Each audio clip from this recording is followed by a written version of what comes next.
बिस्मिल्लाहिर्रहमानिर्रहीम। आज का लेक्चर हम स्टार्ट करते हैं और आज आपके सामने आप अगर देख सकते हैं तो आपके पास एक डीसी मोटर है। और आज हमने इस जो हमारा मोटिव है लेक्चर का वो ये है कि हमने इस डीसी मोटर की स्पीड को मेजर करना है विद सीमेंस पीएलसी और उसका मॉडल है S7200 CPU 224। तो इस मोटर की जो स्पीड है वो मेजर कैसे की जा सकती है, which is also called RPM, ठीक है, रोटेशन पर मिनट। तो उसके लिए एक बहुत ही इम्पॉर्टेंट कॉन्सेप्ट है जिसको कहा जाता है जिस डेफिनेटली आपको कोई ना कोई इस मोटर की स्पीड को मेजर करने के लिए आपको कोई ना कोई सेंसर चाहिए जो इसकी स्पीड को सेंस करेगा। और जब आप उसकी स्पीड को सेंस करेंगे उसके बाद फिर आप जो है वो उसको स्पीड में कन्वर्ट करेंगे फार्मूला से, स्केलिंग से। तो इस किसी भी मोटर की स्पीड को मेजर करने के लिए आपके पास जो इक्विपमेंट और सेंसर यूज़ होता है उसको कहा जाता है इनकोडर, ठीक है। तो ये जो आपको मोटर के साथ यहाँ पे ये जो चीज़ नज़र आ रही है ये वाइट, ये बेसिकली इसके साथ इनकोडर कपल्ड है। और ये इनकोडर किस तरह का हो सकता है और किस किस तरह के इनकोडर होते हैं उसको हमने डिस्कस करना है। तो सबसे पहले हम ये देखते हैं कि ये जो इनकोडर है ये किस तरह का होता है, ठीक है, या कि इसकी क्या क्या टाइप्स हैं। तो हमारे इनकोडर की जो मेन जो टाइप्स हैं वो दो तरह की टाइप्स हैं।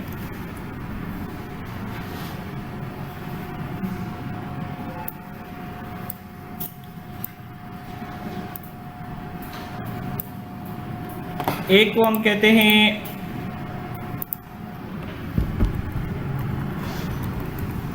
इंक्रीमेंटल रोटरी इनकोडर और दूसरे को हम कहते हैं एब्सोल्यूट इनकोडर।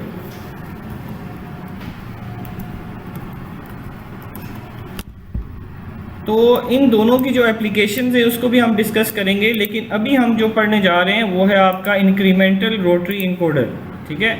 और मैं इसके साथ साथ आपको ये भी बताऊंगा कि जो आपका एब्सोल्यूट इनकोडर है ये किन कामों के लिए यूज़ होता है और इंक्रीमेंटल जो इनकोडर है वो किस काम के लिए यूज़ होता है। तो अभी हम जो देखने जा रहे हैं वो इंक्रीमेंटल रोटरी इनकोडर है। उसके लिए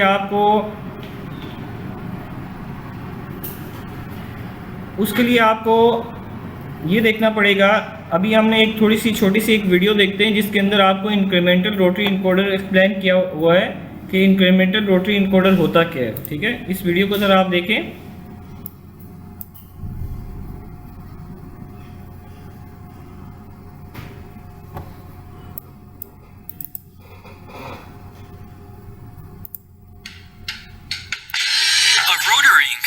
Also called a shaft encoder, can be used in positioning and motor speed feedback applications.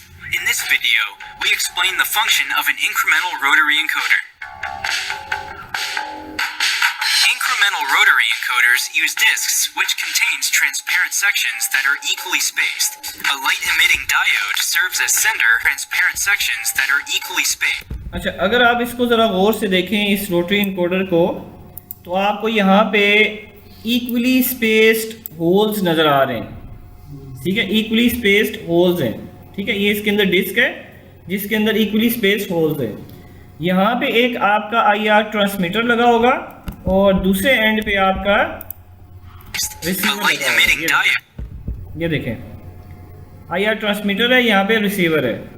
अब आपको पता है कि जब भी आपका जो सिग्नल है वो आप जब इस डिस्क को रोटेट करेंगे तो आपका ये सिग्नल पास होगा और इधर रिसीवर पे पड़ेगा।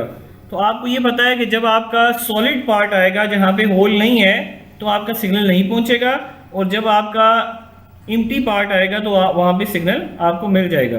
तो इट मीन्स कि ये जो इसकी जो IR ट्रांसमीटर रिसीवर है इसकी जो पल्सेस हैं वो 1010 जनरेट होंगी, चाहे इसको आप क्लॉकवाइज मूव करें चाहे एंटी क्लॉकवाइज मूव करें, उसने देना 1010 ही है, सही है। Serves as sender and its light is detected by a photodetector. Therefore, the encoder can generate a sequence of pulses. The output is measured in pulses per ये जो शाफ्ट है, ये आपको जो नज़र आ रही है, मेरा माउस नज़र आ रहा है आपको? तो ये जो शाफ्ट है आपकी, ये कपल्ड होती है मोटर के साथ इस तरह, ठीक है, इस तरह आपकी मोटर के साथ कपल्ड होती है। तो याद रखिएगा किसी भी इनकोडर का मोटर के साथ जो कनेक्शन है, जैसे ये मोटर आपको यहाँ पे दी गई है, इसके साथ जो कनेक्शन है वो मैकेनिकल कनेक्शन है, इलेक्ट्रॉनिक कनेक्शन नहीं है। आपकी मोटर की जो वायर है वो अलग से होगी, आपकी इनकोडर की वायर अलग से होगी। अगर आपको किसी मोटर के साथ इनकोडर बिल्ट इन भी मिल रहा है और उसकी वायर आपको कहते हैं सर एक ही वायर में हमें जो है वो नज़र आ रही है, तो हमेशा याद रखिएगा उसके अंदर आपकी सेपरेटली इनकोडर की वायर्स होंगी, जिनका नॉर्मली वैसे भी देखा जा सकता है उसका जो विड्थ होती है या उसकी जो मोटाई होती है वो बहुत कम होती है एज़ कम्पेयर टू आपकी पावर की वायर के, ठीक है। तो आपको ये भी पता चल जाता है कि इनकोडर की वायर ये होंगी। बाकी ये डाटा शीट, इसके ऊपर मॉडल भी लिखा होता है और डाटा शीट से भी आपको पता चल जाता है कि आपकी जो इनकोडर की टाइप है वो किस तरह की टाइप है, ठीक है। अच्छा, तो अब अभी revolution, इसको आगे which देखते can हैं। be used to determine either the position or the rotational speed. To detect the rotational sense, अब हमारे पास अभी आपने इंक्रीमेंटल रोटरी इनकोडर में एक तरह की टाइप देखी थी which is called single phase rotary encoder, जो पहले आपने देखा। अभी आपके सामने जो चीज नजर आ रही है which is called two phase rotary encoder which is also called quadrature encoder, ठीक है। इसको क्वाड्रेचर इनकोडर भी कहा जाता है। अब क्वाड्रेचर इनकोडर क्या काम करता है? अगर आप यहाँ पे इसके डिस्क के होल देखें तो ये as compare to your normal encoder थोड़े से डिफरेंट है, और ये होल इस होल से 90 डिग्री आउट ऑफ फेज है। इसके 4 एजेस बने हुए हैं, 1 2 3 और 4। तो ये 360 डिग्रीज पे आपको 4 पल्सेस देता है, इसलिए इसको कहते हैं कि ये क्वाड्रेचर इनकोडर है, ठीक है। अच्छा, इसमें इसका फायदा क्या है? और single phase encoder, what is the advantage of two phase encoder और single phase encoder? the encoder needs 2 tracks. The sense of rotation determines which signal coming from track A or track B is leading. Here, you can see the signal form coming from clockwise rotation. अभी आपको जो clockwise rotation में signal नजर आ रहा है, ये आपकी motor clockwise move कर रही है। आप मुझे बता सकते हैं कि टू फेज इनकोडर से क्या होगा? डायरेक्शन का पता चलेगा। हाँ जी, और कोई? तो बिल्कुल इन्होंने ठीक कहा कि टू फेज इनकोडर का ये फायदा होता है कि आप उसकी स्पीड के साथ साथ मोटर की डायरेक्शन भी बता सकते हैं, देखिए क्लॉकवाइज है या एंटी क्लॉकवाइज है, वो कैसे, वो देखें जरा। अभी आपकी मोटर क्लॉकवाइज चल रही थी और ये पल्सेस आपकी जनरेट हो रही हैं जो यहाँ पे आ रही हैं। इसमें ज़रा आप गौर से देखें, इसमें 2 IR ट्रांसमीटर 2 रिसीवर हैं, इसलिए इसको 2 पल्सेस आ रही हैं। तो यहाँ पे अगर आप ज़रा गौर से देखें तो यहाँ पे ट्रैक A लीड कर रहा है और ट्रैक B लैग कर रहा है। लीड और लैग का मतलब ये है कि ट्रैक A की पॉजिटिव एज पहले आती है और ट्रैक B की पॉजिटिव एज बाद में आती है। और अगर आप दूसरी तरफ देखें, To have a comparison, you see now the signal form coming from counterclockwise rotation. Now the signal coming from track B is leading. अब अगर देखें आप तो इसमें आपकी ट्रैक B की जो पॉजिटिव एज है वो पहले आ रही है और ट्रैक A की पॉजिटिव एज बाद में आ रही है। तो इसमें इट मीन्स कि इस जगह पे आपका ट्रैक B लीड कर रहा है और ट्रैक A लैग कर रहा है। तो इससे हमें ये पता चल जाता है कि आपकी इसकी डायरेक्शन क्या है। अच्छा, इसमें सिमेंस के अंदर आपको ये चीज़ खुद से कोड के अंदर लिखनी नहीं पड़ेगी, वो SM मेमोरी के एक बिट को 1 करेगा या 0 करेगा। इसका मतलब ये होगा कि जब 0 होगी तो वो एक डायरेक्शन में और जब 1 होगी तो दूसरी डायरेक्शन में। वो ये सेंस ऑटोमेटिकली खुद ही कर लेगा ये, ठीक है। आपको ज़रूरत नहीं पड़ेगी इसको सेंस करने की, ठीक है। ये सेंस ऑटोमेटिकली जब आप कॉन्फ़िगर करेंगे तो उसमें ये कर सकता है, ठीक है। तो बहरहाल ये इनकोडर की आपको समझ आ गई कि ये इनकोडर कैसे काम कर रहा है। तो अब हम आ जाते हैं दोबारा से अपने लेक्चर की तरफ। तो आपको ये पता होना चाहिए कि जो इनकोडर की रीडिंग है वो कैसे होगी, क्योंकि हम कहते हैं कि ये इट्स डायरेक्टली लिंक्ड टू आपका टाइम के साथ लिंक्ड है इसका, समझ गए ना आप? आपका जो लिंक है इसका टाइम के साथ है, तो इसका मतलब ये है कि हमने कोई स्पेसिफिक टाइम के बाद इसकी पल्सेस को रीड करना है, जिसको फिर हम बाद में उसको आरपीएम में कन्वर्ट करेंगे। तो वो टाइम आपका फिक्स्ड होना चाहिए और एक्यूरेट होना चाहिए, उसमें आपका ज़रा बराबर भी फर्क नहीं होना चाहिए। अगर होगा तो डेफिनेटली आपका जो है वो रीडिंग में प्रॉब्लम आएगा। तो आपको एक्यूरेट टाइम चाहिए। और अगर आपको याद हो तो हमने लास्ट लेक्चर के अंदर बहुत ही डिटेल के अंदर टाइमर इंटरप्ट को पढ़ा था, और मैंने आपसे कहा था कि टाइमर इंटरप्ट इतना ज़रूरी है कि आप नेक्स्ट लेक्चर को उसी लेक्चर के आगे कंटिन्यू करेंगे और उसी का ही कोड जो है वो आप इसको करेंगे। एक और चीज़, इनकोडर की जो पल्सेस हैं ये एक नॉर्मल पीएलसी के हार्डवेयर में रीड नहीं हो सकती, ठीक है, मतलब नॉर्मल इनपुट की तरह रीड नहीं हो सकती। उसकी रीज़न ये है, अभी आप देखेंगे भी, इसकी पल्सेस इतनी फास्ट आती हैं कि आप उसको नॉर्मल कंडीशन में रीड नहीं करवा सकते, ठीक है। तो फिर क्या होगा, आपको टाइमर इंटरप्ट तो चाहिए, मैं रीडिंग की बात कर रहा हूँ, वो तो टाइम कैलकुलेट कर रहे हैं, हम फिजिकल रीडिंग की बात कर रहे हैं जिस जगह पे ये लगेगा। तो you need a special hardware to detect these pulses जो कि आपकी इनकोडर से आ रही हैं। तो ये हार्डवेयर तो आपका स्पेशल है ही है, लेकिन आपको एक स्पेशल काउंटर चाहिए जो कि इन पल्सेस को रीड करेगा, काउंट करेगा, और ये नॉर्मल काउंटर की तरह काम नहीं करता। और जब मैं आपको काउंटर पढ़ा रहा था मैंने आपको बताया था कि हम ये नॉर्मल काउंटर्स के अंदर आपकी 3 तरह की कैटेगरीज हैं, काउंट अप डाउन और काउंट डाउन। लेकिन आपको स्पेशल जब आप यूज करेंगे which is called high speed counter, और हाई स्पीड काउंटर पीएलसी के अंदर मैंने आपको बताया हुआ है कि, और हमने उसकी स्पेसिफिकेशन में उस वक्त पढ़ा था, लेकिन डेफिनेटली वो काफ़ी टाइम हो गया, उसको आपको शायद याद नहीं होगी। लेकिन आप याद रखें कि जो आपका हाई स्पीड काउंटर है उसकी मेमोरी कहलाती है HC। क्या क्या क्या कहलाती है? HC। जिस तरह आपकी काउंटर की मेमोरी C0 से स्टार्ट होती है, ऐसे ही है ना, C0 से C255 तक है। इसी तरह टाइमर की भी T0 से लेकर T255 तक है। इसी तरह आपके हाई स्पीड काउंटर इसमें HC0 से लेकर नहीं, HC0 से लेकर HC5 तक है, ठीक है। ये बहुत ही मिनिमल काउंटर्स हैं, इसमें ज़्यादा नहीं है। उस जो बेसिकली ये ज़्यादा मेमोरी भी कंज्यूम करते हैं। तो इसमें टोटल कितने काउंटर्स हैं? 6 हाई स्पीड काउंटर को रीड करने की एबिलिटी है। अब इसकी जो हाई स्पीड काउंटर की जो मेमोरी है, अगर आप ज़रा गौर से, मतलब पहले जो चीज़ें आपने पढ़ी हैं उस पर गौर करें, तो आपको जो नॉर्मल काउंटर्स होते हैं उनकी जो मेमोरी है वो आपकी इंटीजर में है। किस में? इंटीजर में है। और इसकी मैक्सिमम वैल्यू डेफिनेटली 32767 तक जाती है। लेकिन हाई स्पीड काउंटर ये जो मेमोरी आपको नजर आ रही है विद इन सेकेंड्स ये फिल कर सकता है, ठीक है। ये आपको पता है इतनी फास्ट, एक सेकंड के अंदर आपको थाउजेंड्स ऑफ पल्सेस मिलेंगी। तो ये विद इन सेकेंड्स आपको ये इस मेमोरी को फिल कर सकता है। तो इसीलिए जो हाई स्पीड काउंटर की मेमोरी है वो डबल इंटीजर में रखी गई, ठीक है। नॉर्मल इंटीजर में नहीं है बल्कि डबल में है। Double means 2 raised to the power 32। तो ये आप देख सकते हैं कि आपका काउंटर कहाँ तक काउंट कर सकता है, ठीक है। आप 2 raised to the power 32 कर सकते हैं। तो ये चीज़ आपको समझ आ गई एक।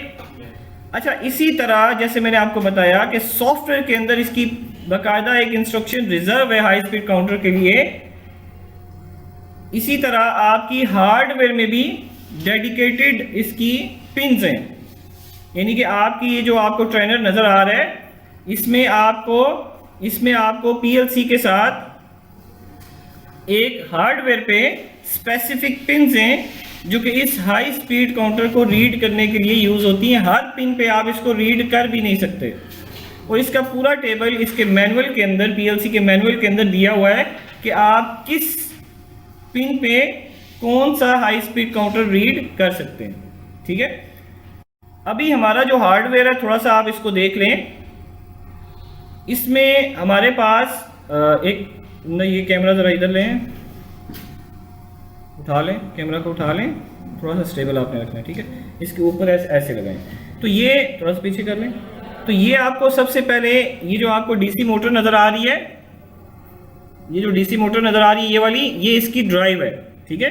ये बेसिकली डीसी ड्राइव है। एक आपकी ड्राइव होती है विच इज़ कॉल्ड VFD, वो आपके सामने पड़ी हुई है, उसके ऊपर आप फोकस करें ज़रा, वो आपके सामने VFD पड़ी हुई है। ये बेसिकली 3 फेज मोटर है, इसको चलाने के लिए आपको VFD चाहिए, ठीक है। ये आप ये दिखा सकते हैं, ऊपर करें ज़रा, ये देखें। तो ये VFD है, ये 3 फेज मोटर को चलाने के लिए यूज़ होती है। लेकिन अभी हमारे पास जो ड्राइव है ये आपकी है DC ड्राइव, ठीक है। ये आप देख सकते हैं, ये DC ड्राइव है, ठीक है। तो ये ड्राइव इस मोटर को, क्योंकि ये मोटर आपकी जो है वो यहाँ पे इसके ऊपर स्पेसिफिकेशन लिखी भी है, ये मोटर आपकी 180 वोल्ट की मोटर है। 180 वोल्ट पे मैक्सिमम इसका वो है, और 7.5 एम्पेयर करंट है, और इसका RPM है 3200 मैक्सिमम, ठीक है। 1.8 हार्स पावर की ये मोटर है। तो ये DC मोटर है। तो डेफिनेटली आपकी जो PLC है वो इतना करंट ड्रॉ नहीं कर सकती कि इस मोटर को डायरेक्टली ड्राइव कर सके डायरेक्टली। तो हमें क्या चाहिए, आपको ड्राइवर चाहिए जो कि इस मोटर को ड्राइव करेगा, यानी कि PLC सिग्नल देगी आपको इसको, और ये मोटर आपकी इसको चलाएगी।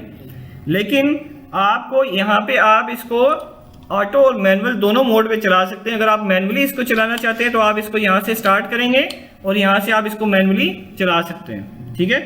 तो इसको अगर आप ये देख सकते हैं, अगर आपने इसको मैनुअल चलाना है तो जस्ट आपने एक यहाँ से स्टार्ट का पुश करना है, और यहाँ से जब आप इसको रोटेट करेंगे तो ये मोटर आपको चलती हुई यहाँ पे नज़र आ रही है, ठीक है।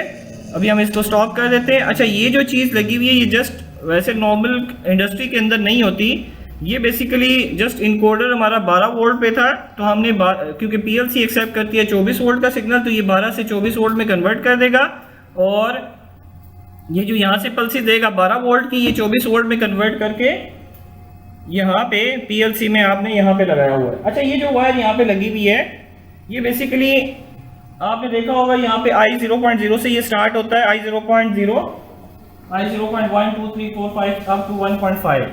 लेकिन ये सारी की सारी जो इनपुट्स हैं वो रिले के साथ हैं, ठीक है। यानी कि आप जब तक रिले को ऑन नहीं करते ये ऑन नहीं होती, ठीक है। तो ये रिले के थ्रू जाती हैं। लेकिन आपको पता है कि इतनी फास्ट पल्सेस कभी भी रिले से डिटेक्ट नहीं हो सकती, कैलकुलेट भी नहीं हो सकती। तो हमें क्या करना पड़ा है, हमें रिले को बाईपास करना पड़ा है, ठीक है। बाईपास हमने इस तरह किया कि हमने ये हमारे पास बनाना कनेक्टर पे ये लगा दिया हमने वायर। इस वायर को हमने डायरेक्टली इस ट्रेनर के अंदर अगर आप देखें तो ये हमने बाईपास यहाँ पे करके, ठीक है, ये बाईपास करके इस जगह से ये येलो वायर हमने डायरेक्टली I0.0 के ऊपर लगाई हुई है, ठीक है। तो ये बेसिकली इस रिले को, जो कि इसके साथ नॉर्मली सेफ्टी के लिए अटैच थी, आपने इस रिले को बाईपास इसलिए करवाया ताकि आपकी जो इनपुट्स हैं वो डायरेक्टली उसके ऊपर आ सकें, ठीक है। तो अब हमने क्या किया, 24 वोल्ट हमने यहाँ से दिया, ग्राउंड यहाँ से दिया, और पल्स वाली आउटपुट जो इनपुट आ रही है, जो इनकोडर से आ रही है, वो यहाँ पे दे दी, ठीक है। तो ये बेसिकली हमारा जो है वो हार्डवेयर है जो कि आपने यहाँ पे अभी डेवलप किया हुआ है। सही है, सही है, ओके, ठीक है। तो ये हार्डवेयर हमने जो यहाँ पे PLC के साथ लगाया हुआ है, ये इस तरह हार्डवेयर आपका काम कर रहा है, ठीक है। अच्छा, अब हम थोड़ा सा आ जाते हैं हार्डवेयर से। हार्डवेयर तो आपने ऑलमोस्ट अभी देख लिया। इस हार्डवेयर में कोई क्वेश्चन? सही है, समझ आ गया आपको? अच्छा जी, अब हम आ जाते हैं अपनी कोडिंग की तरफ। जो उस दिन कोड हमने लिखा था, मैं उसी कोड को ही ओपन करूंगा।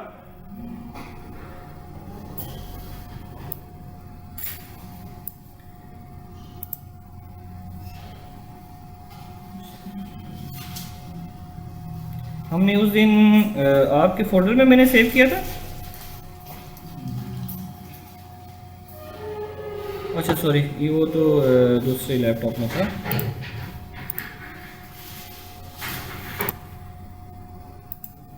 अच्छा जी, वो मैं कोड दोबारा से अभी रिपीट कर देता हूँ। सबसे पहले हमने SM0.1 लिखा था, उसके बाद हमने मूव का ब्लॉक लगाया था, मूव बाइट, और आपको पता है हमने टाइमर इंटरप्ट नंबर 10 को यूज़ कर रहे थे, तो इसको मैं 100 SMB34 इसको लिख लेता हूँ। इसके बाद आपने इंटरप्ट करना है, अटैच करना है और इनेबल कर देना है, ठीक है। ये तो मैं PLC का मॉडल भी यहाँ से चूज़ कर लेता हूँ कि ये मॉडल है हमारा CPU 224, इसको ओके कर दें, और मेरे ख्याल से वर्जन हमारा 2.0 है। अच्छा जी, अब हम इसको इंटरप्ट में जाना कहाँ पे, हमने 0 पे जाना है, और इसका इवेंट है फॉर एग्जांपल इसको मैं कह देता हूँ इवेंट नंबर 10, ठीक है। तो ये हो गया आपका इंटरप्ट इनिशियलाइज जो से पहले हुआ था, और हमने 1 सेकंड का टाइम बनाया हुआ था, ठीक है। तो 1 सेकंड का टाइम आपको पता ही है कैसे बना हुआ था। कंपैरिजन में जाएं आप, लेस देन इक्वल टू, और यहाँ पे आपका ग्रेटर देन इक्वल टू। तो आपकी अगर VB0 is less than equal to for example 10 है, तो आपने करना है इंक्रीमेंट बाइट VB0 में VB0 का इंक्रीमेंट कर दें, और अगर आपकी वैल्यू VB0 की वैल्यू ग्रेटर देन 10 हो गई है, तो आपने, वो आपको पता ही है कि ये जो है आपका टाइम जो 1 सेकंड जो है वो गुजर चुका होगा, ठीक है। इसको अभी हम चलें अभी रहने देते हैं, इसको मैं कोड लिख दूंगा, लेकिन ये कोड पहले से आपके पास लिखा हुआ था। अगर चले नहीं भी लिखा हुआ तो हमने 1 सेकंड को बनाने के लिए वहां पे एक कोड लिख दिया। तो आपने इनकोडर को इंटरफेस करते हुए सबसे पहला काम आपका ये होना चाहिए, आपको ये पता होना चाहिए कि ये जो मोटर आपके सामने है ये एक रोटेशन पे कितनी पल्सेस को जनरेट करती है, ठीक है। एक रोटेशन में कितनी पल्सेस की आती हैं। तो इसके लिए आपको क्या करना पड़ेगा, पहले तो ये है कि आपने हाई स्पीड काउंटर को इनिशियलाइज कैसे करते हैं कि हम इन पल्सेस को रीड करवा सकें अवर I0.0। तो उसके लिए आपने टूल्स में जाना है, इंस्ट्रक्शन विज़ार्ड में जाना है, और इंस्ट्रक्शन विज़ार्ड में हमारे पास ऑप्शन है हाई स्पीड काउंटर। जैसे आपने TD200 को कॉन्फ़िगर किया था, हाई स्पीड काउंटर को भी कॉन्फ़िगर करने के लिए एक विज़ार्ड है, और ये विज़ार्ड आपको यहाँ पे नज़र आ रहा है। और इसमें आपके पास चॉइस है कि आप कौन सी मेमोरी को यूज़ करना चाहते हैं, IC0 से IC5 में से कौन सी मेमोरी को यूज़ करना चाहते हैं। फिर आपका mode, it's mode of operation, ये आपको मैनुअल के अंदर काफ़ी चीज़ें डिटेल के अंदर मिल जाएंगी कि इसके कितने मोड्स होते हैं और मोड्स होते क्यों हैं। जिस तरह आपको पता है कि आपकी इनकोडर की टाइप्स मुख्तलिफ होती हैं, single phase encoder, two phase encoder, two phase encoder with Z means कि जब भी आपका एक साइकिल कंप्लीट होता है तो एक पल्स देता है वो, मतलब एक ऐसी भी इनपुट होती है।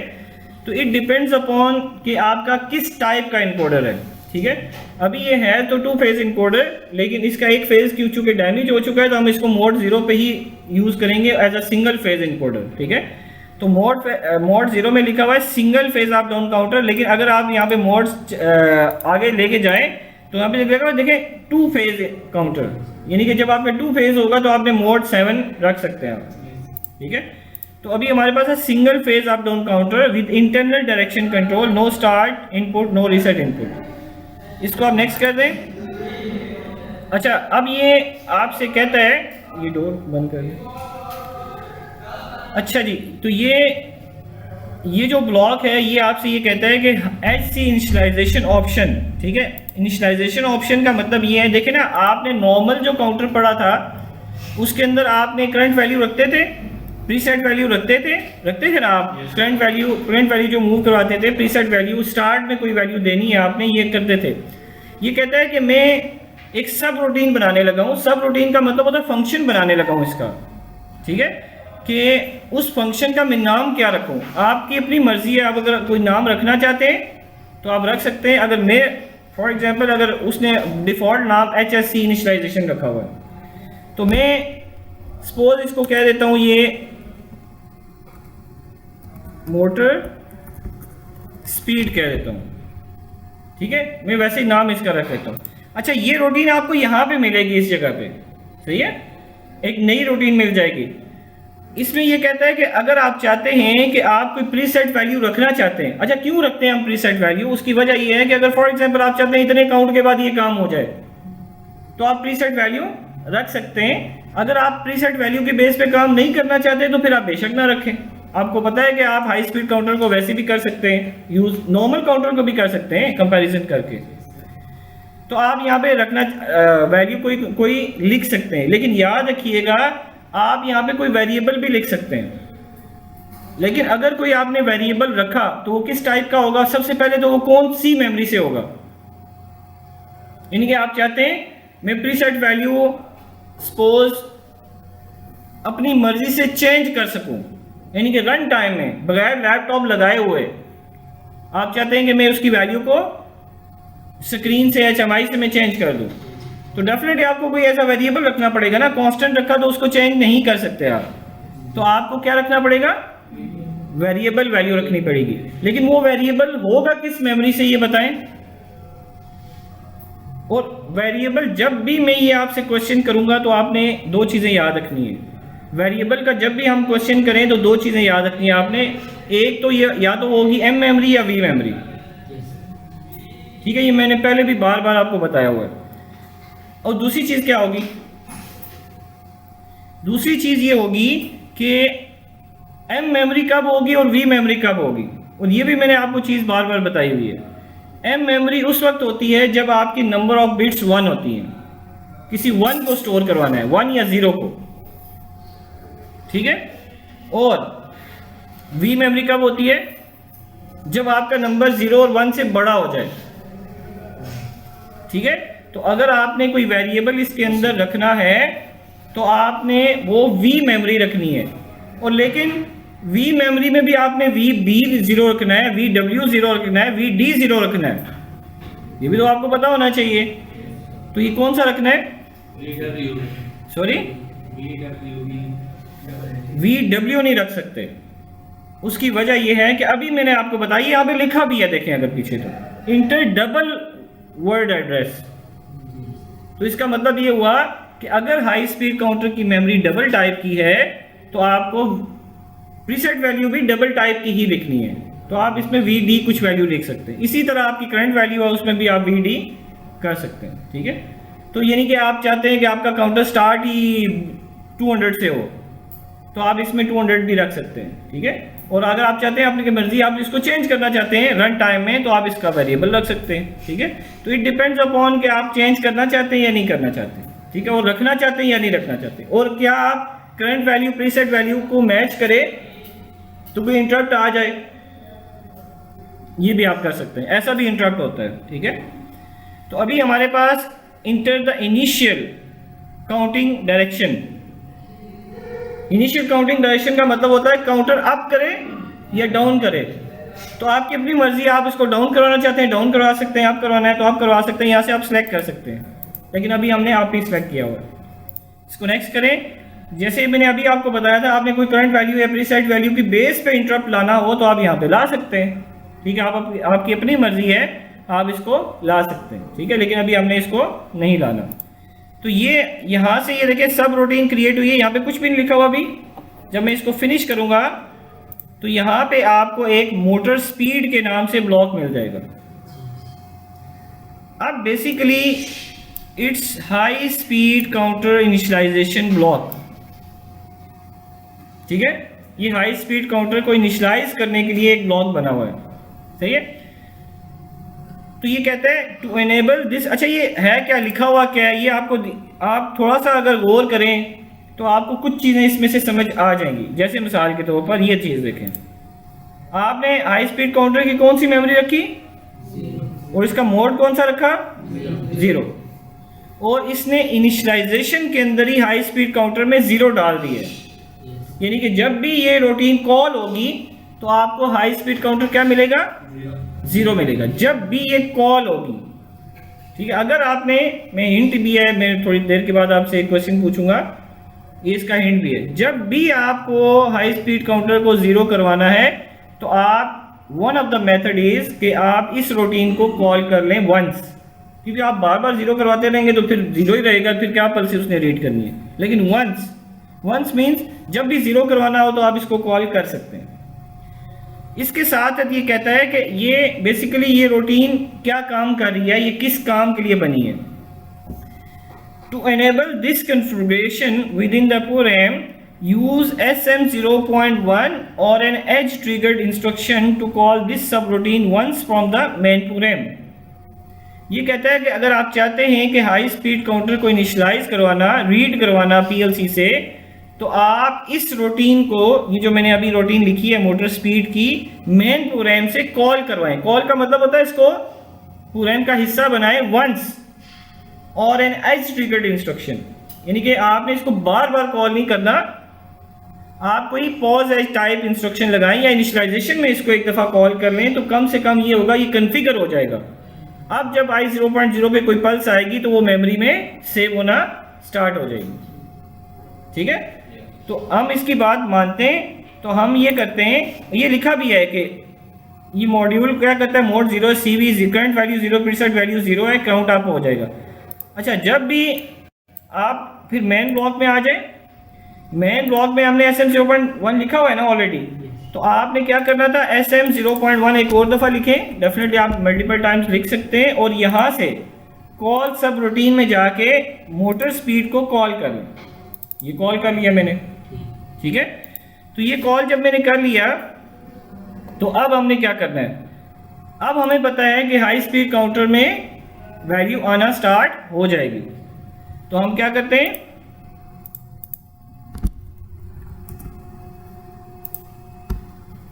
जस्ट मूव का ब्लॉक लगाते हैं देखने के लिए कि क्या हमारी वैल्यू इसमें आ रही है कि नहीं आ रही। तो हम यहाँ पे HC0 में वैल्यू आ रही है ना, इसको किसी वेरिएबल में सेव करवा देते हैं जस्ट देखने के लिए। मैं डायरेक्ट जाके स्टेटस चार्ट पे भी लिख देता ना, तब भी वैल्यू आपको नजर आ जाती। ये जस्ट मैं देखने के लिए कि ये वैल्यू आ रही है कि नहीं आ रही, मैं इसको VD100 में स्टोर कर देता हूँ। सही है, तो अब हमने ये सारा काम कर लिया। अब हम क्या करते हैं, इस केबल को निकालें, प्रोग्रामिंग केबल को,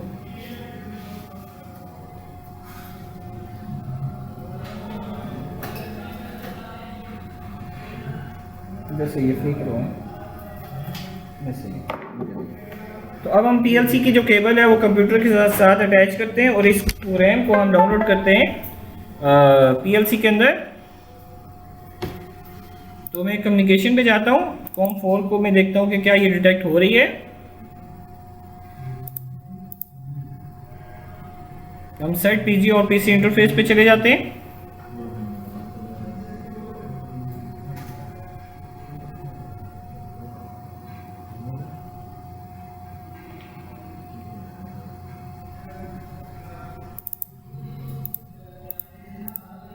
तो अभी हमारी इंशाल्लाह कम्युनिकेशन आप देखेंगे इस्टेब्लिश हो जाएगी।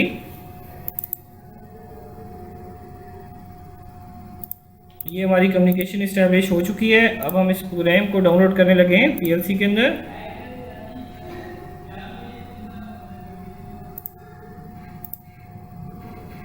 तो आपने जब भी सब रूटीन लिखी हो तो हमेशा याद रखना है कि आपने मेन ब्लॉक से जाके ही प्रोग्राम को डाउनलोड करना है, सब रूटीन वाली जगह पे जाके नहीं करना। ठीक है, अच्छा अब हम इसकी लाइव ऑब्जर्वेशन को ऑन कर लेते हैं। लाइव ऑब्जर्वेशन ऑन करने के बाद आपको यहाँ पे जो चीज़ नज़र आ रही है वो अभी आ रहा है 0, ऐसे ही है। और अभी आप क्या करें कि आप ये जो मोटर है इसको हम थोड़ा सा हाथ से रोटेट करते हैं just to make sure that कि आपकी जो पल्सेस हैं वो क्या आ रही हैं कि नहीं आ रही। ठीक है, तो इसको मैं रोटेट करता हूँ यहाँ से, ये देखिएगा आप। तो जब मैं ये रोटेट कर रहा हूँ तो आप देख सकते हैं कि इसकी जो पल्सेस हैं ये आई 0.0 पे आ रही हैं और इसको यहाँ पे रीड भी हो रही हैं। ठीक है, तो अभी हम क्या करने लगे, अभी हम करने ये लगे कि हमारे पास यहाँ पे एक एरो है। ठीक है, आप कैमरा पकड़ें, आप इधर आ जाए। अगर आप यहाँ पे गौर से देखें स्क्रीन के ऊपर तो आपको यहाँ पे मोटर के ऊपर एक एरो नज़र आ रहा होगा, ऐसा ही है, नज़र आ रहा है आपको, ये देखें। तो अभी हमने करना ये है कि ये जो एरो है ये जस्ट समझ लें कि ये इसके सामने अभी ये, तो हमने एक रोटेशन में इसको घुमाना है ऐसे, और इसको जो घुमाते हुए ये याद रखना, जैसे ये मेरा हाथ आगे चला गया, आपका ये आगे ना जाए, ठीक है। आपका एक रोटेशन में एक हाथ से आपने या दोनों हाथों से ऐसे करें कि ये वापस ना जाए। हाँ, ये घुमाते घुमाते अगर थोड़ा बहुत आगे भी चला जाता है तो कोई मसला नहीं है, आप इसको पीछे नहीं करना आपने, ठीक है। हम दोबारा से इसको टेस्ट कर सकते हैं, लेकिन आहिस्ता आहिस्ता घुमाएं ताकि ये साथ ही आ जाए। तो हमने बेसिकली सबसे पहला काम ये करना है कि इस मोटर की एक रोटेशन में हमें कितनी पल्सेस मिलती हैं, ठीक है, इसको ये देखना है। इसके लिए हम यहाँ पे इसको रीसेट कर देते हैं पहले। ये देखें, मैं इसको रीसेट करने लगा हूँ तो ये अभी पल्सेस आपकी ज़ीरो हो जाएंगी। तो आपने अभी घुमाना है और घुमाते हुए इस एरो को इसके एरो के सामने लाना है ताकि हमें पता चलता है एक रोटेशन कंप्लीट हो चुकी है। करें, अभी आप देखिए पल्सेस आ रही हैं, ठीक है। दूसरा हाथ लगा सकते हैं आप, कोई इशू नहीं है, लेकिन आराम से ताकि उससे आगे ना जाए। तो ये तकरीबन 1200, बस एक दफ़ा इसको करके हिलाना नहीं, 1260 के करीब पल्सेस आई थी, लेकिन हम दोबारा से एक दफ़ा देख लेते हैं इसको। दोबारा करें, बस ठीक है, 1250। तो अगर हम एवरेज भी दें तो 1255 होगी, ठीक है। 1255 के करीब पल्सेस आई हैं, ठीक है। तो ये हमारा सबसे पहला मोटिव है कि आपने सबसे पहले देखना है कि जब ये आप इसको रोटेट करते हैं तो उसके अगेंस्ट जो पल्सेस हैं वो आपकी कितनी आ रही हैं एक रोटेशन के अंदर, ठीक है, ठीक है। तो ये जो हमारा फर्स्ट मोटिव था वो हमने इसमें अचीव कर लिया, सही है। तो हमने फर्स्ट मोटिव इसमें अचीव ये कर लिया कि आपको ये पता चल गया कि एक रोटेशन के अंदर इसकी जो पल्सेस हैं वो कितनी आ रही हैं। अब आपने करना क्या है, सबसे पहले तो आपको पता है कि ये टाइम से लिंक है और हमने 100 मिली सेकेंड का इंटरप्ट जनरेट किया हुआ है, यानी कि 100 मिली सेकेंड के बाद वो यहाँ पे आएगा और 1 सेकेंड कैलकुलेट करेगा। अब हमने क्या करना है, 1 सेकेंड बनाना है ना इंटरप्ट से, तो यहाँ से हमने ये 10 टाइम्स या 9 टाइम्स यहाँ पे आएगा, 10 जब 10वीं दफ़ा ये आएगा तो इसका 1 सेकेंड कंप्लीट हो चुका होगा। तो जब 1 सेकेंड आपका यहाँ पे कंप्लीट हो चुका तो आपने यहाँ पे 1 सेकेंड के बाद HSC0 को रीड करना है।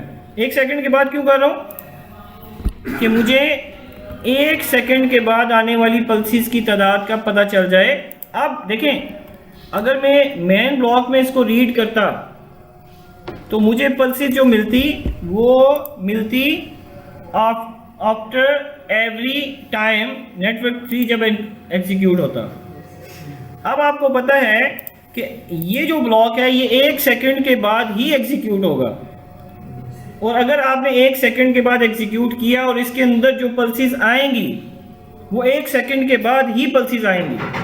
ये चीज़ कंफर्म होगी आपको, 1 सेकेंड के बाद ही आएंगी, ठीक है, इससे पहले नहीं आ सकती। तो इसका मतलब ये होगा कि हमने इसको टाइम के साथ कैप्चर कर लिए 1 सेकेंड के बाद। अब मैंने इन पल्सेस को कन्वर्ट करना है किसमें, रोटेशन में, रोटेशन में कन्वर्ट करना है ना। तो अगर मिसाल के तौर पर मुझे पता है कि हमारी एक रोटेशन के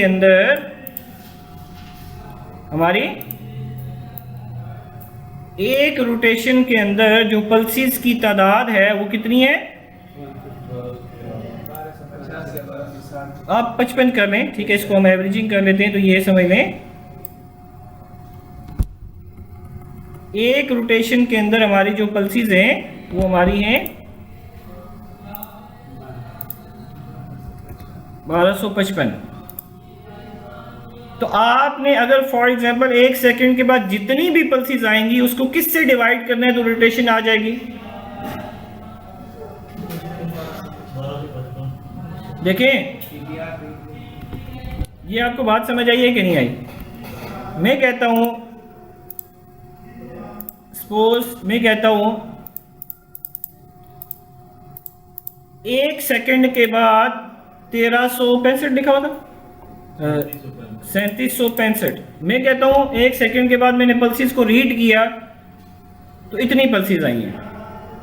तो आप इसको डिवाइड करेंगे 1200 55 के साथ, तो आपकी कितनी रोटेशन होंगी, यानी कि उसने मोटर ने 3 रोटेशन कंप्लीट की है, रोटेशन उसकी 3 रोटेशन है 1 सेकंड में, ऐसा ही है, यस सर। 1 सेकंड में 3 रोटेशन है। लेकिन मसला ये होगा कि मिसाल के तौर पर मैं एक रैंडम नंबर लेता हूँ 7000 डिवाइड बाई 1255, तो अभी आपकी रोटेशन कितनी हुई है 5.577, तो एक्चुअल में तो आपकी रोटेशन 5.5 थी ना, तो या तो ये इसको 6 ले लेगा या 5 ले लेगा। क्यों? क्योंकि जब आप किसी भी नंबर को डिवाइड करेंगे, डिवाइड इंटीजर VD 100 को आप डिवाइड कर देंगे, सॉरी VW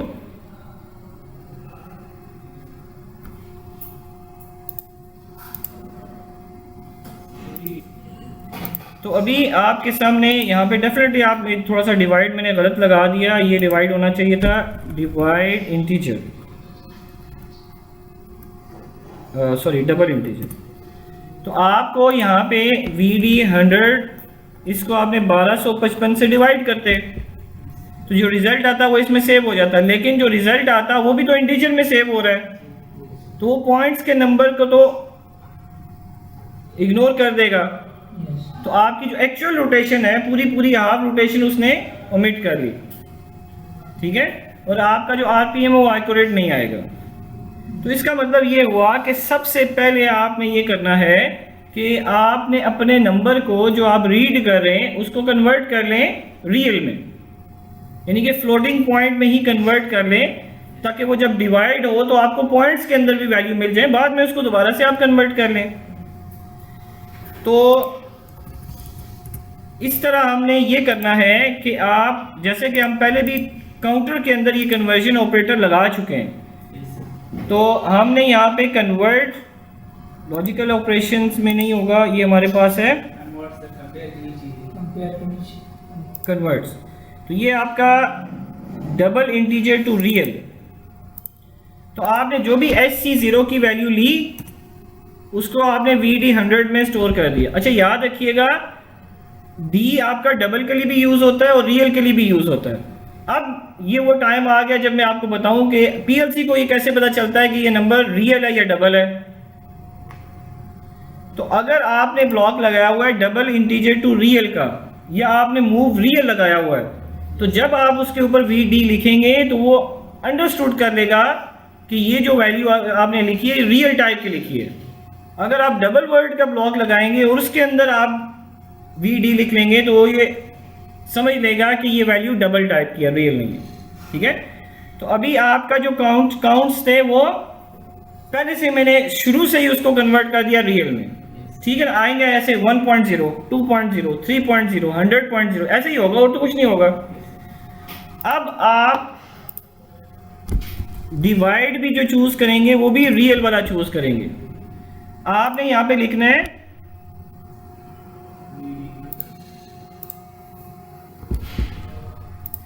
अच्छा जी। तो बेसिकली हमने क्या किया, सबसे पहले हमने इसको रियल में कन्वर्ट किया। अब हमने क्या करना है, हमें पता है कि पल्सेस आ रही है VD 100 में, इसको आपने डिवाइड करना है 1255 से।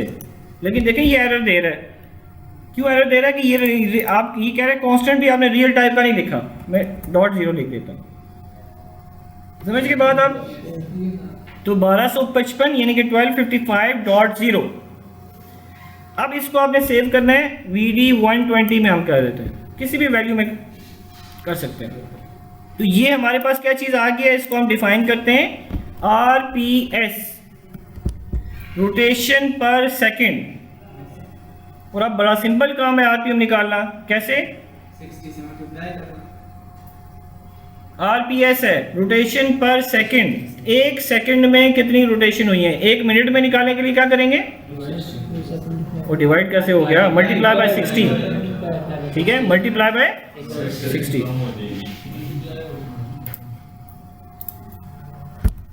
तो आपने मल्टीप्लाई, वो भी आपने मल्टीप्लाई रियल वाला चूज करना है। तो हर वैल्यू आपने रियल वाली लगानी है, सही है।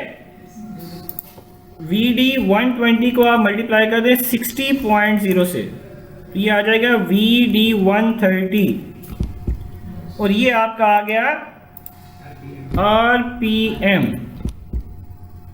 अब वही चीज़ जो मैंने एक्सप्लेन की थी कि ये है आपका काउंटर, याद रखिएगा ये काउंटर है।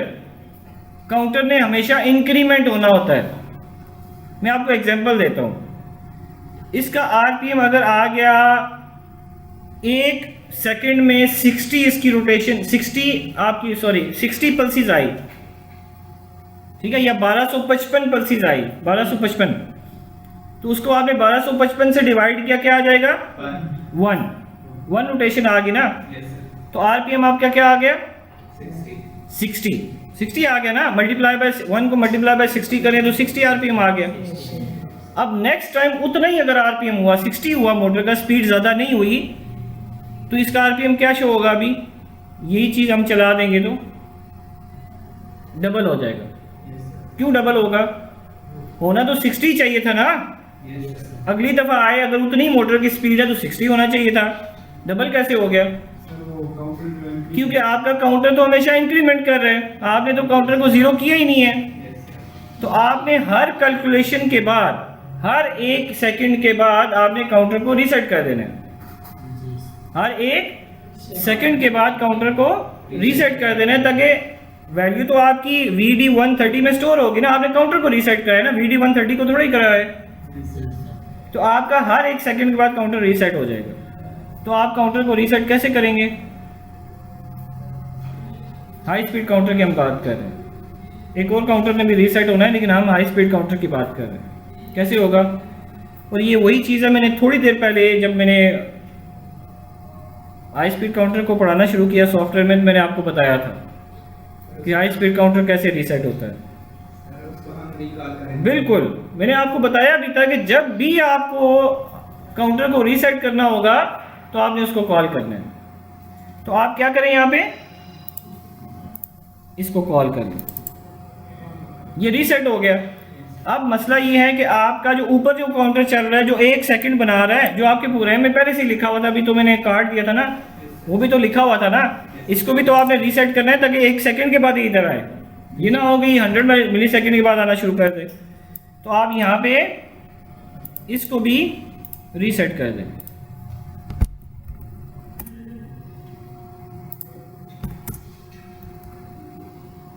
VB 0 को आप रीसेट कर दें।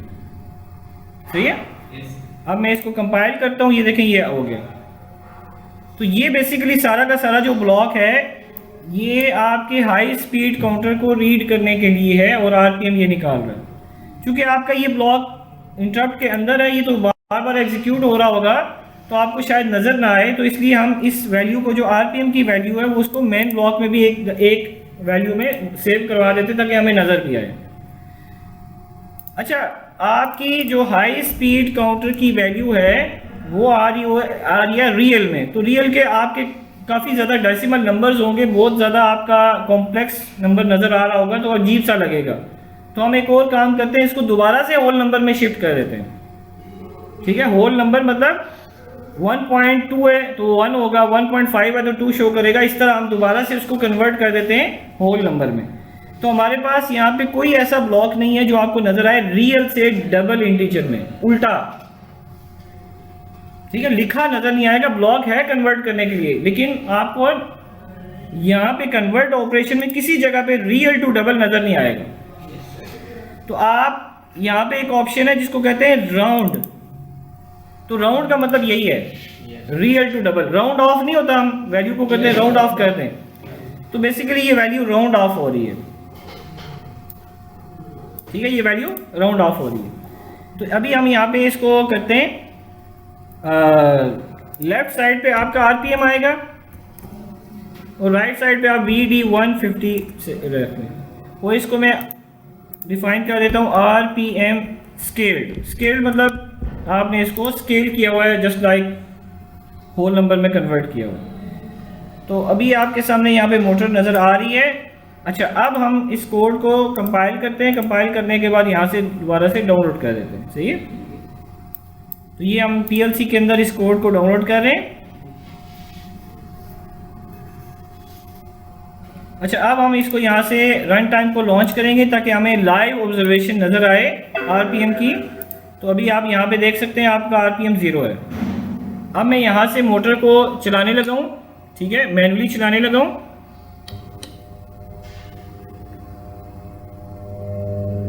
तो ये देखिए हमारी मोटर जो है वो चल पड़ी है। अभी हमारा आरपीएम नहीं आ रहा, उसको हम देख लेते हैं कि क्या इशू है, उसको एक दफ़ा मैं देख लेता हूँ। सबसे पहले तो हम देखते हैं कि यहाँ पे इंटरप्ट आ रहा है कि नहीं आ रहा।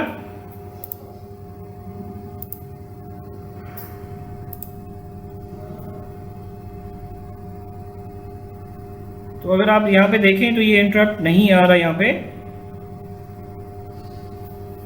VB0 की वैल्यू को हमने देखना होगा।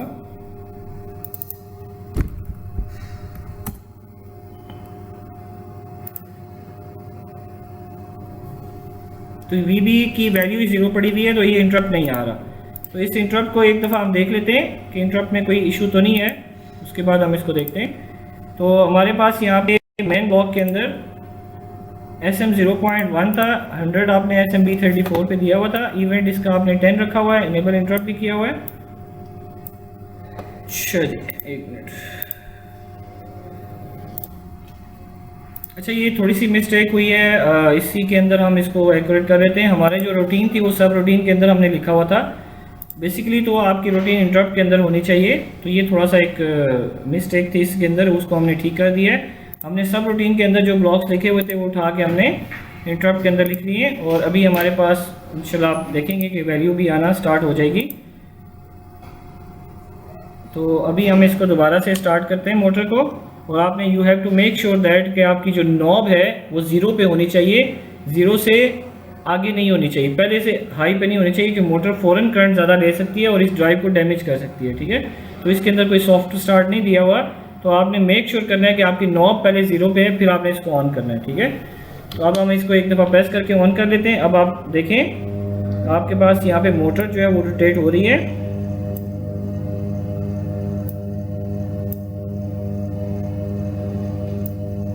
अभी आपका जो आरपीएम है वो आ रहा है। अभी यहाँ पे ये मूवमेंट से भी आपको इसका पता चल रहा है कि मोटर चल रही है। 146 147 आरपीएम आ रहे हैं। अब हम इसको इंक्रीज करते हैं।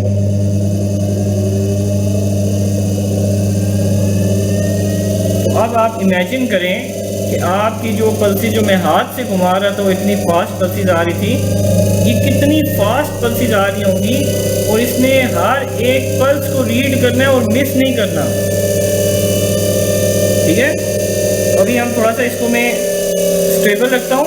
अभी देखिएगा कितना एक्यूरेट ये मेजर कर रहा होगा। अभी ये इसकी ऑलमोस्ट आरपीएम जो है ना वो 1-2 आरपीएम आगे पीछे शायद हो, लेकिन ये बिल्कुल स्टेबल कर देगा इसको। ये देखिए 2024 कितना स्टेबल इसने रखा हुआ है। तो इससे इसकी एक्यूरेसी का पता चलता है कि ये कोई भी पल्स जो है वो आपको यहाँ पे मिस नहीं होने देगा, और आपकी इतनी फास्ट पल्सेस आपको ये इसमें मिल रही होंगी। ठीक है,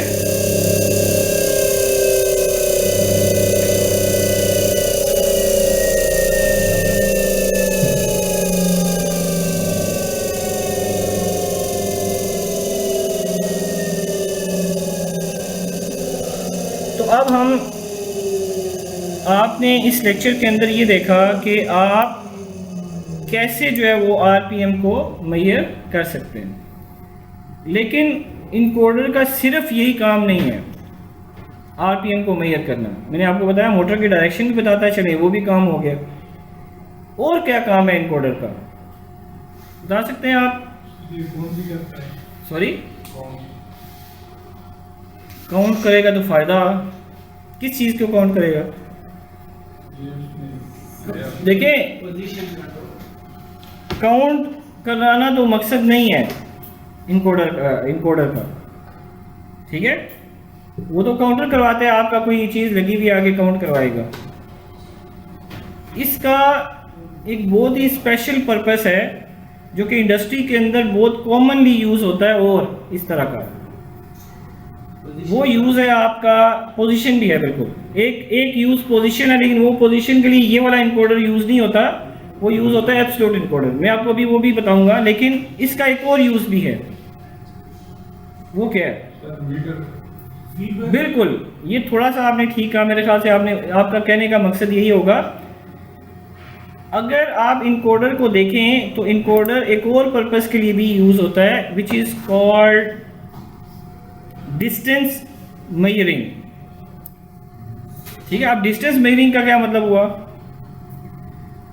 आपका जो भी मोटर है, ठीक है, वो एक लीनियर एक्चुएटर को ड्राइव कर रही है, लीनियर एक्चुएटर को।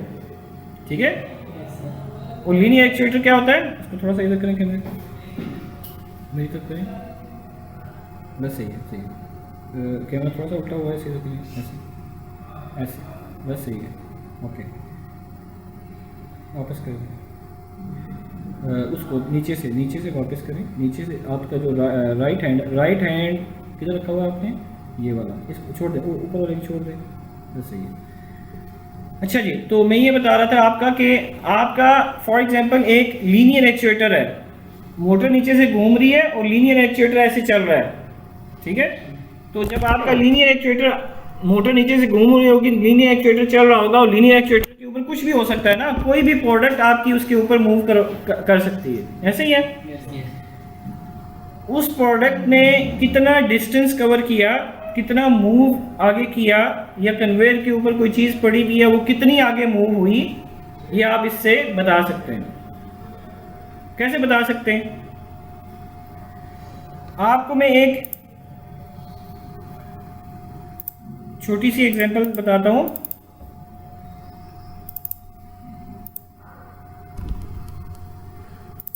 इसको देखें जरा आप,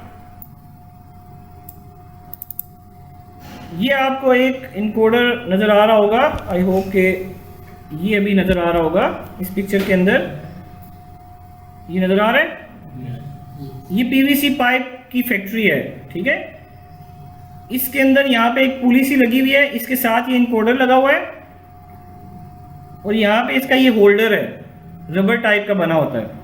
ये रबर टाइप का इसलिए बना हुआ है कि स्लिप ना हो पाइप, तो ये उसको ऊपर से प्रेस करके रखता है, प्रेस। ठीक है, आपका ये जो पाइप है ये इसको ऊपर से प्रेस किए रखता है ताकि पाइप जरा भी स्लिप ना हो। जब ये पाइप पीछे से डेफिनेटली आगे इसके एक हैवी किस्म की मोटर लगी होती है जो इसको खींच रही होती है, ऐसे पूरे के पूरे 100 फुट के पाइप को ऐसे खींच रही होती है। तो जब ये पाइप खींचता है तो इसमें तो कोई मोटर नहीं लगी हुई ना, ये तो जस्ट फीडबैक लगा हुआ है। तो जब ये इधर से ऐसे गुजरता है तो ये पुली जो है रोटेट करती है। जब रोटेट करती है तो इनकोडर पल्सेस जनरेट करता है। इनकोडर जब पल्सेस जनरेट करता है तो ये बता देता है कि आपकी कितनी पाइप की लेंथ आगे जा चुकी है। और इसके आगे यहाँ पे एक कटर लगा होता है कि जब भी आपका 10-11 फुट जो भी पाइप आपने लेंथ दी हुई है, जब वो कंप्लीट हो जाती है, एक कटर फौरन चल के ऊपर हो जाता है और आपको एग्जैक्ट 10-11 फुट की जो लेंथ है वो आपकी पाइप की कटती हैं इससे। और इवन आपको ये भी बता देता है कि आपने पूरे दिन में कितनी लेंथ जो है काटी, कितना पाइप की प्रोडक्शन हुई। और आपको पता है कि 100 फुट के भी पाइप ये नीचे पड़ा हुआ है, ये देखें। इस तरह के पाइप भी इसमें मैन्युफैक्चर होते हैं जो कि सिंगल पीस होता है। तो ये भी आगे वो एक रोलर सा बना होता है बड़ा सा, और पाइप की लेंथ कैलकुलेट हो रही है। तो कोई बंदा इंची टेप से मेजर नहीं कर रहा होता वहाँ पे, ठीक है, ये सारा का सारा इनकोडर कर रहा होता है। और इसकी जो कैलिब्रेशन है वो सारी की सारी HMI पे होती है, ठीक है। हो सकता है आज 2 दिन के बाद शायद थोड़ा सा 1 सेंटीमीटर या कुछ थोड़ा बहुत 1 mm 2 mm का डिफरेंस आ जाए, तो वो जो डिफरेंस है वो उसमें प्लस माइनस करके HMI में एडजस्ट कर देते हैं। तो ये जो इनकोडर है इसकी एक एप्लीकेशन जो है वो ये भी है, ठीक है। और ये बड़ी इंपॉर्टेंट एप्लीकेशन है, ये बहुत सी इंडस्ट्रीज में बहुत सी तरह से ये यूज़ होता है। अब हम एक और जो सेकंड इनकोडर था जो मैंने आपको पहले भी बताया था, जो उसकी टाइप थी which is called absolute encoder. तो ये जो एब्सोल्यूट इनकोडर है ये किस काम के लिए यूज़ होता है?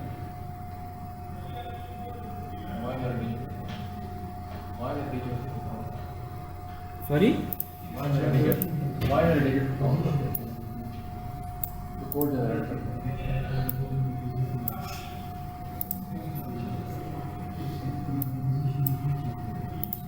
हाँ जी, कोई बता सकता है एब्सोल्यूट इनकोडर?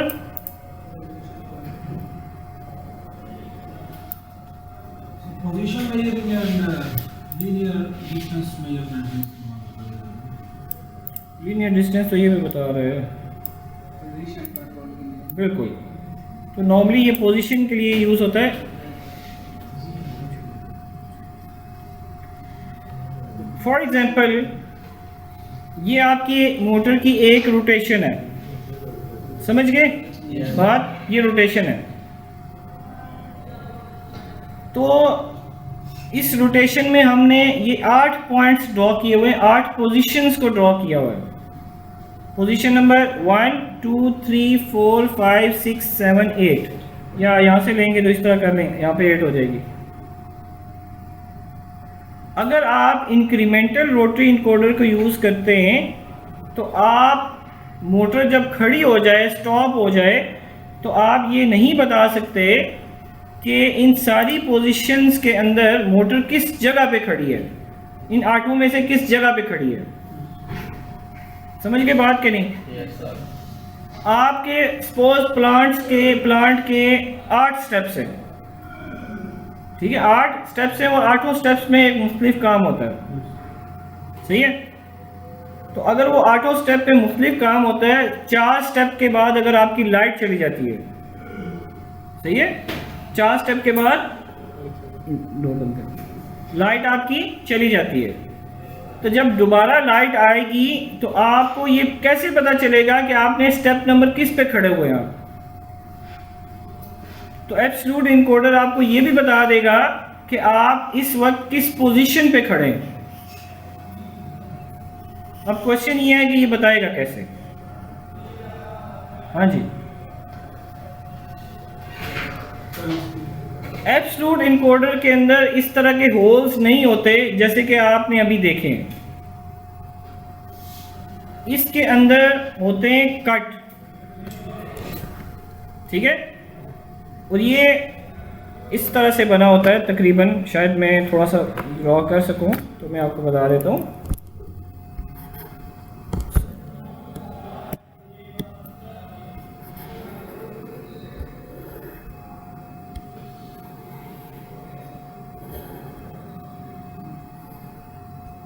ऐसे कट्स होते हैं, ठीक है, और ये डिफरेंट तरह के बने होते हैं इसके अंदर। तो साइंस बेसिकली ये है कि ये आउटपुट पे कोड देता है। कोड का मतलब ये है, एक पोजीशन आएगी तो ये आपको 000 दे देगा, ये पोजीशन पे 000 देगा, क्या देगा बाइनरी में, यानी कि 3 आपके याद लगे होंगे इसमें, तो ये आपको इस तरह दे देगा 0। नेक्स्ट पोजीशन आएगी 0 0 1 दे देगा, नेक्स्ट पोजीशन आएगी 0 दे देगा।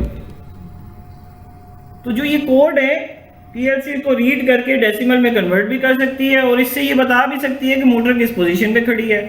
हर कोड उसकी पोजीशन को रिप्रेजेंट करेगा, ठीक है।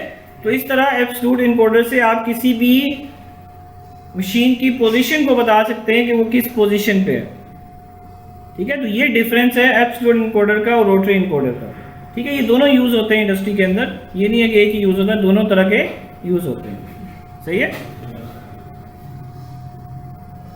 तो आज हमने देखा कि मोटर को आप कैसे, इसकी स्पीड को कैसे मेजर कर सकते हैं, इंक्रीमेंटल रोटरी इनकोडर क्या होता है, क्वाड्रेचर इनकोडर क्या चीज़ है, और एब्सोल्यूट इनकोडर जो है वो उसका क्या काम होता है, ठीक है। तो ये सारी चीज़ें जो है आपकी इंटरव्यू के लिए बहुत ही कोर पार्ट्स हैं और प्रैक्टिकल एप्लीकेशंस हैं, इसको आपने कवर करना है, ठीक है। और